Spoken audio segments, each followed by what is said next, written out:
Welcome to the deep dive. Today we're looking at something that feels, well, it feels like biological bedrock. What makes a parent? Exactly. And for centuries, right, the formula has been so simple. Sperm plus egg plus gestation equals a baby. The whole legal system is built on that. And that model is, to put it bluntly, obsolete. New reproductive technologies aren't just helping that old formula along, they're fundamentally disrupting who contributes what. And even if a human being is needed for gestation at all. That too.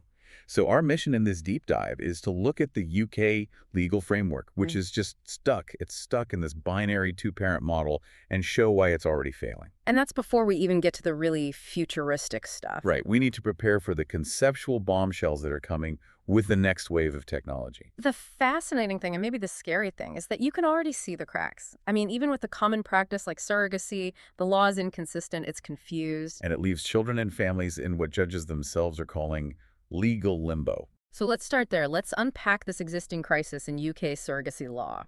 It all starts with this foundational rule for motherhood, right? This Latin phrase. Mater est quam gestatio demonstrat. Yeah. Which sounds incredibly formal. What does that actually mean for people on the ground? It's actually very simple. It means the woman who gives birth is the legal mother. Full stop. And that's written into law. It's in the Human Fertilisation and Embryology Act. So even if the surrogate is genetically unrelated to the child, she used the intended mother's egg or a donor egg legally, she is the mother at birth. Gestation is the anchor. And that immediately creates this bureaucratic hurdle.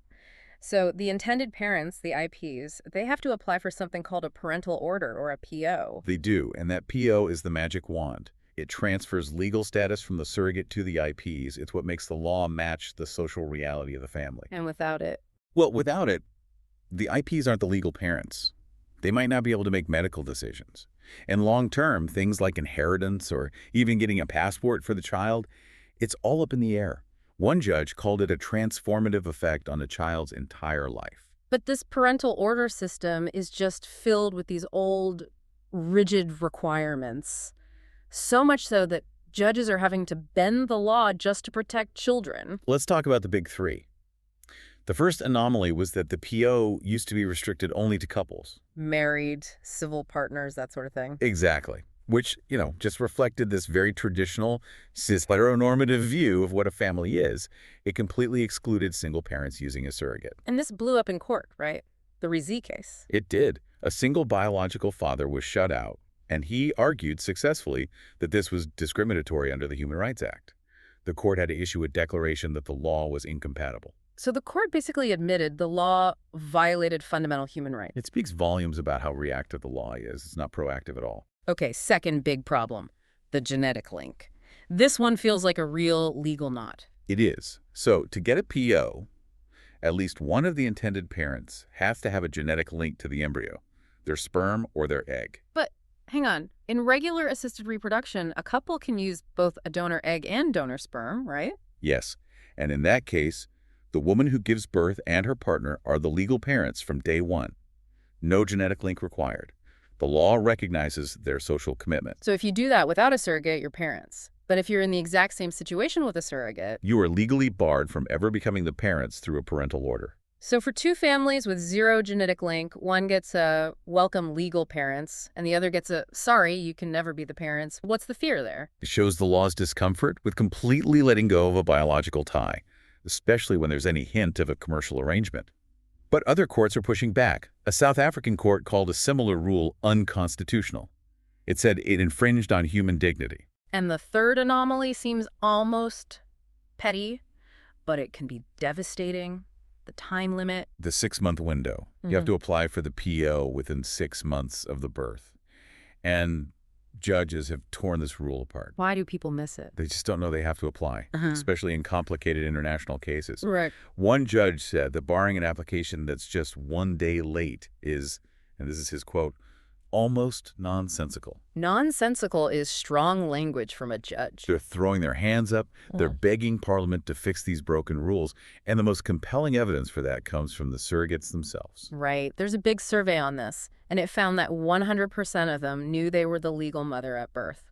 the law is clear. No. But the vast majority, 34 out of 45, did not think the surrogate should be the legal mother. That's a huge disconnect. What was their reasoning? It often came down to two things. Either the genetics, they'd say things like, it's not my DNA, or, this is crucial, the original intention. They all agreed from the start to create a family for someone else, and they think the law should reflect that intention, not just the physical act.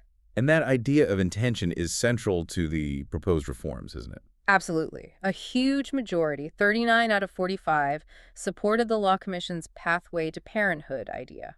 So what would that look like? It would flip the whole thing on its head. The intended parents would be the legal parents from the moment of birth, unless the surrogate actively objects. It puts intention first. Which brings us to the money, the payment dilemma. The UK has this altruistic model. It's a criminal offense to be commercially involved, so you can only pay for reasonable expenses. And we know how that plays out. It just outsources the problem.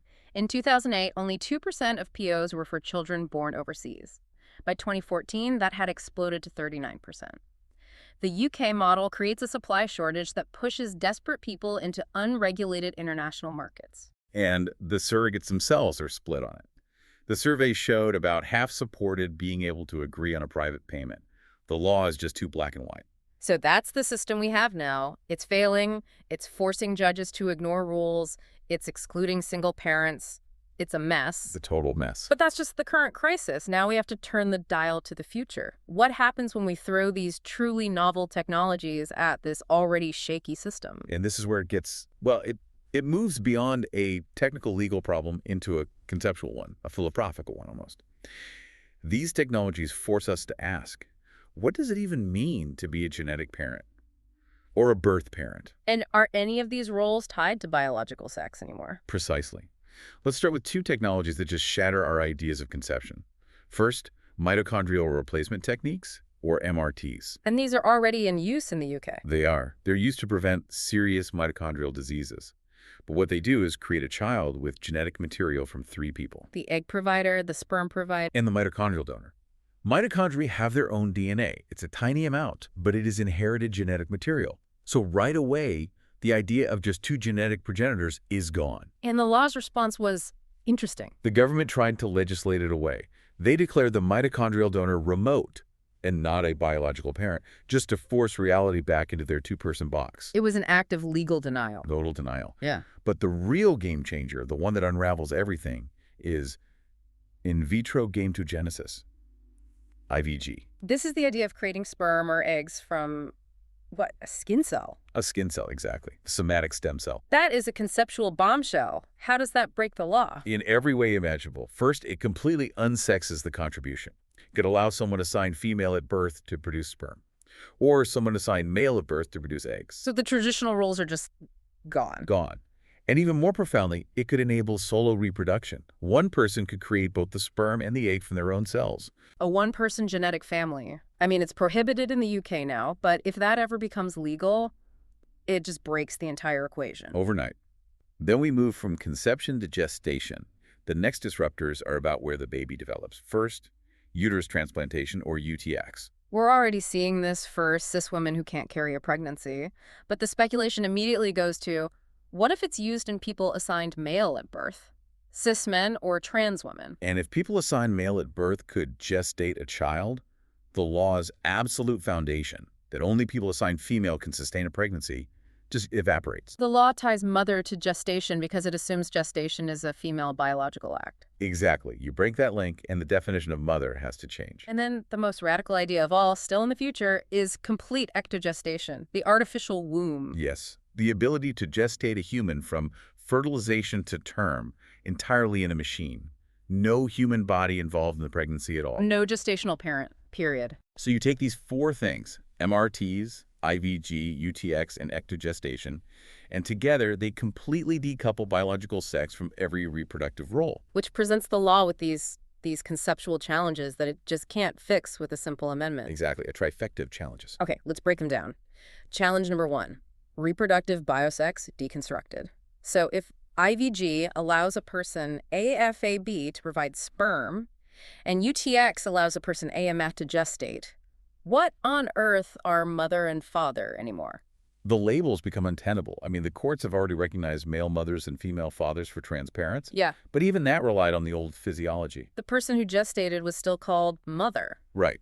But if a cis man gestates a baby, it creates what scholars call an obvious linguistic absurdity. The courts won't be able to ignore it. The labels become meaningless. Okay, challenge 2. Relatedness reimagined. This attacks the idea that a family has to be two-parent. The two-parent barrier. MRTs already show us the three-person genetic contribution is possible. Solo IVG shows us one is possible. So why is the law so obsessed with the number 2?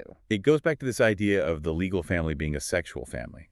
That two-person coital model is so deep in the law's DNA that it often refuses to recognize other arrangements, like siblings who co-parent. It's trying to enforce a social structure, not just define biology. Precisely. So when technology gives you 4 contributors, sperm, egg, mitochondria, surrogate, the law has to make an arbitrary choice. Which 2 do we pick? The two-parent ceiling becomes a legal lie. And finally, challenge number 3, reproduction disembodied. Ectogestation. No pregnant body, no legal anchor. The maturist presumption. Yeah. It's just gone. It vanishes. So the law has to find a new basis for legal motherhood. And it might fall back on genetics. It might. It could start defining mother by genetics the same way it defines father in natural reproduction. But wait, that would directly contradict the surrogacy law we just talked about, which says the egg donor is irrelevant. It creates this beautiful legal paradox. The law would have 2 opposite rules for motherhood at the same time. And think about the hardest case. A single person uses donor gametes in an artificial womb. There's no gestational parent and no genetic link. So the only thing left is intention. The person who set it all in motion, the person who intends to raise the child. That's all that's left.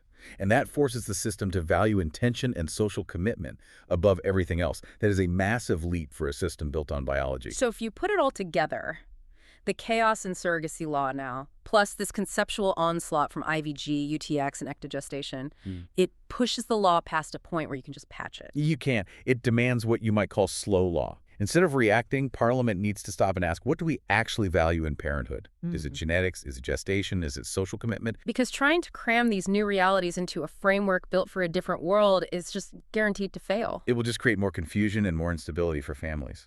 This deep dive really shows that technology is systematically unsexing reproduction. And that leads us to the final and I think most provocative thought for you to consider. Okay. If the contributions to creating a child, the genetic, the gestational, are no longer inherently sexed or gendered, then why are our legal labels? Should we just abandon the terms mother and father-in-law entirely? And replace them with what? Something neutral, parent 1 and parent 2. Or just parent. So you'd allow people to choose the label that fits their identity, totally decoupled from how they contributed biologically. Why not? It's a chance to finally align our legal definitions with the huge diversity of families that are already here and the ones that are coming. It's not just a legal question. It's cultural. It's about identity and what family means in the 21st century. That is a profound challenge to the entire history of legal identity. Thank you for walking us through all of this. It's clear the legal fiction of the traditional family is about to meet a very undeniable technological reality. We'd encourage you to think about how unsexed reproduction might change your own idea of what makes a family.